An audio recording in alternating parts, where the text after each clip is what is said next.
The first balloon flight of the Kodak Balloon Festival was scheduled to fly over opening day ceremonies of the 1988 Winter Olympics in Calgary. However, it was canceled due to high winds. 130 balloons were scheduled to fly over McMahon Stadium in celebration of the beginning of the Olympic Games.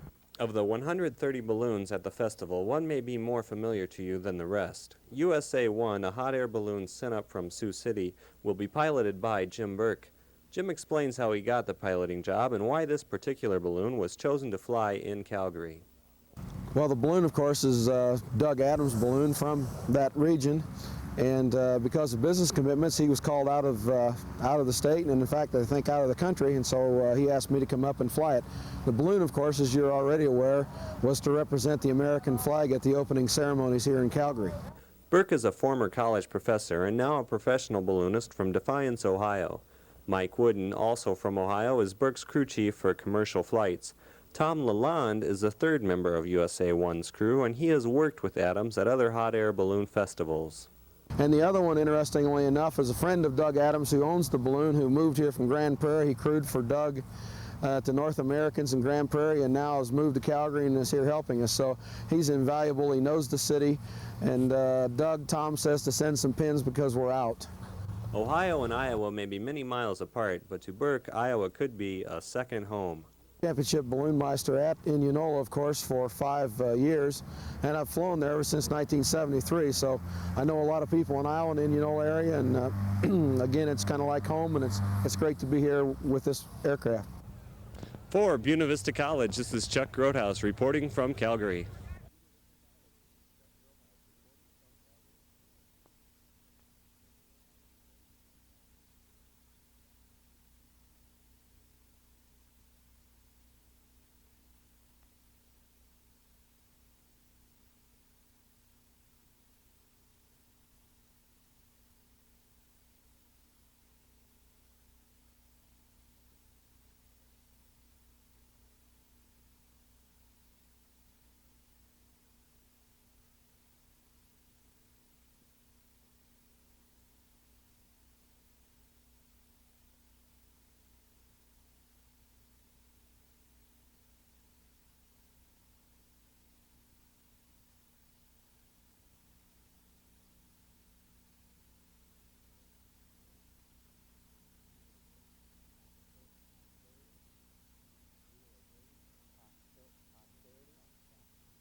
Posterity, realization, satisfaction, stimulation, victory, wealth. Those were all terms that the thesaurus mentioned as reasons to be successful.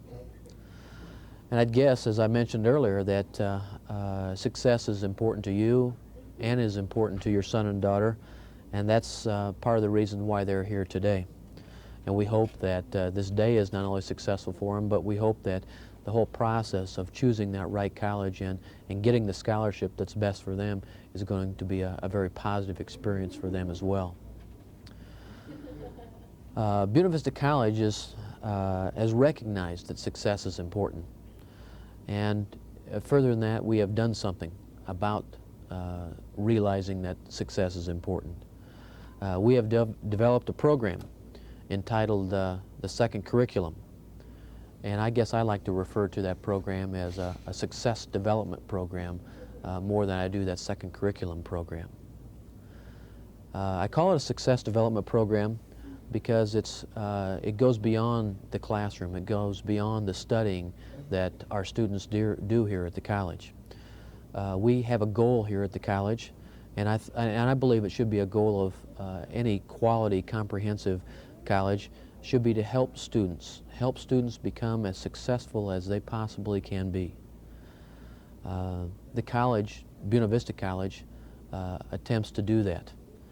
We try to provide as many resources and programs, both within the major and within the classroom as possible, but more importantly, we spend a lot of effort and time trying to organize programs outside of the classroom in order to help your son or daughter to be successful.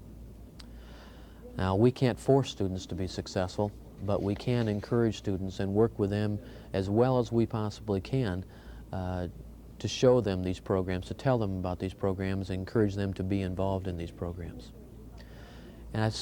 And instead of just talking about all the different experiences that our students have, the different opportunities they have, I thought that I'd invite today a couple of our student leaders to share with you a little bit about their involvement in the second curriculum program and a little bit about how they have utilized some of these out-of-classroom activities and programs to help themselves to be successful. The two students we have with us today, first of all, is Amy Dittman. Amy is a sophomore from Marcus, Iowa. She started out as a management information systems major, and since coming to Buena Vista, she has switched her major, and she is now a music education major. In high school, Amy was very, very involved. She was a four-sport athlete, very involved in music and drama. About anything that the high school had to offer, Amy got involved with it. Since coming to Buena Vista College, she, first of all, is a very good student. She is a ZZ White Scholarship winner, and in addition to doing a good job in the classroom, Amy is involved in music here at the college and is also involved in volleyball and basketball in the varsity athletic programs here at the college. The second student that we have with us today is Dan Mart, and Dan is a junior from Terrell, Iowa. Dan started out as an accounting major and has since switched to a business education. That's his current major, and he plans on teaching once he graduates from college as well. Dan, when he was in high school, majored in, or not majored in, but was very involved in music. Being involved in the second curriculum here at Buena Vista College has really helped me in many ways. To start off with, one of the biggest things it has helped me with is in budgeting time.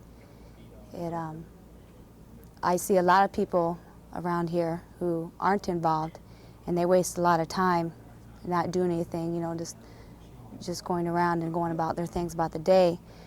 But I guess being involved, I learned when to study, I learned when to practice, and I learned when to have fun. Another thing that it helps me with is being a leader.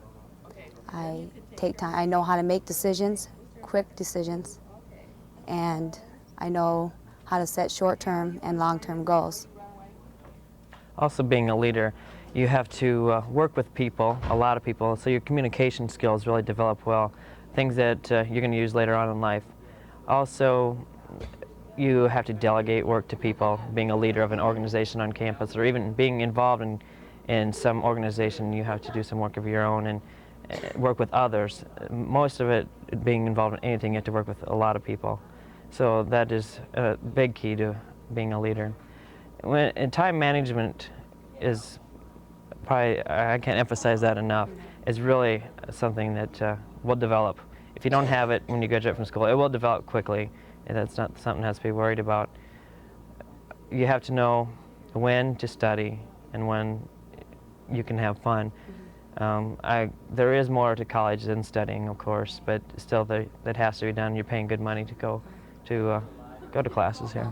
Being involved too, it gives you a chance to meet a variety of people, students as well as faculty. Being in athletics and music, I do meet a variety of people that way, and so when I go out and I do different activities, then I can associate with these people in the activities as well as when I'm studying. Getting to know people makes you feel like college is home too. If you don't know very many people, you won't enjoy it here as much. Right. The more friends you have, the more at home you feel, and we want college to be your home, because you'll spend the next 4 years here, or your children will, I should say. Yeah, and in making that, your child is going to have to make a transitional adjustment from high school to college. Now, I was very involved when I was in high school. I was a four-sport athlete, music, drama, speech, whatever activity I had time for, I was in it.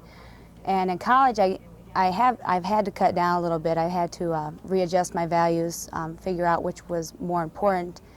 But I still, I try to find as much time, that I can to be in as much as that I can be. And I can't re-emphasize enough how important it is to be involved. And I don't know about you, Dan, but I was the same way in high school. I was involved as much as Amy was. I'd like to be involved more now, but I don't have the time. Between work study classes and studying, plus my organizations I belong to, it takes up most of my day. So you'll be involved as much as you can. The more the freshman year is kind of a slower time because you can't involve too much. Classes become important, but after that you can get involved in quite a bit more. And you have to keep in mind too that this is all going to carry on, you know, after college. Being involved, I've learned, like I've said before, I've learned 3 important things. I've learned to make quick, accurate decisions. I've learned how to set goals, both short-term and long-term. And you learn how to be successful.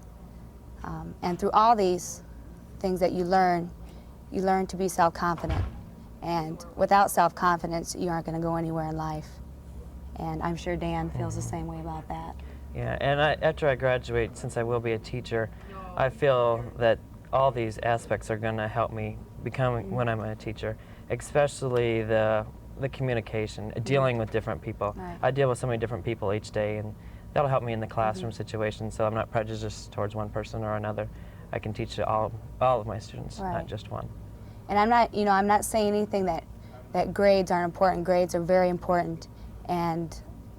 But also you have to remember that when you do go out and get a job, the person who is hiring you is not also going to look at what grades that you have, but your involvement in your school. And because that way, through your involvement, you're going to be able to communicate with other people and have great leadership ability. And there's a happy medium there. Right. And I think most employers realize that too. Right. Really. So I want to impress upon you, for you to impress upon your children, that getting involved is very important. And if your child does get involved through school, he's going to relive some of the greatest times in his life, and he will always cherish his college days. Never forget some Right. experiences through organizations. Right. And friends will last forever because right. you've worked so close with them in these organizations. You'll never forget them. No, that's very true. Amy and Dan are just excellent examples of student leadership and the Student Leadership Center and what our second curriculum program here at Buena Vista College is all about. They are good students, they are very involved, and I think above all they have a very good understanding of how being involved will help them to be successful while they're here and once they graduate from the college. Making sure your son or daughter are on the right road to success is in part tied to selecting the best college that you can possibly select. And by best, I'm talking about a good fit, something that's going to be good for your son and daughter as well as for the institution. And that process is a lot like putting together a puzzle. First of all, you have to make sure all the pieces of that puzzle are there, and then, if they're there, you start sorting those pieces out and start putting those pieces together. And some of those things that I would encourage you to consider or reconsider as a part of that process would be, does the college that your son or daughter is looking for, does it have a strong academic program? Does it have an excellent faculty? Does it have a good advising program? Do they have people in the career planning and placement program that are going to help your son or daughter to find that right niche for them? Does the college that you're looking for your son or daughter have outstanding facilities and state-of-the-art technology in whatever major that they may be considering?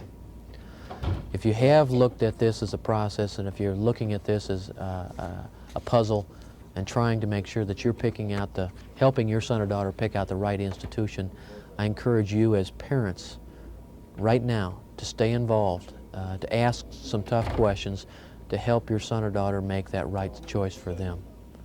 Good luck.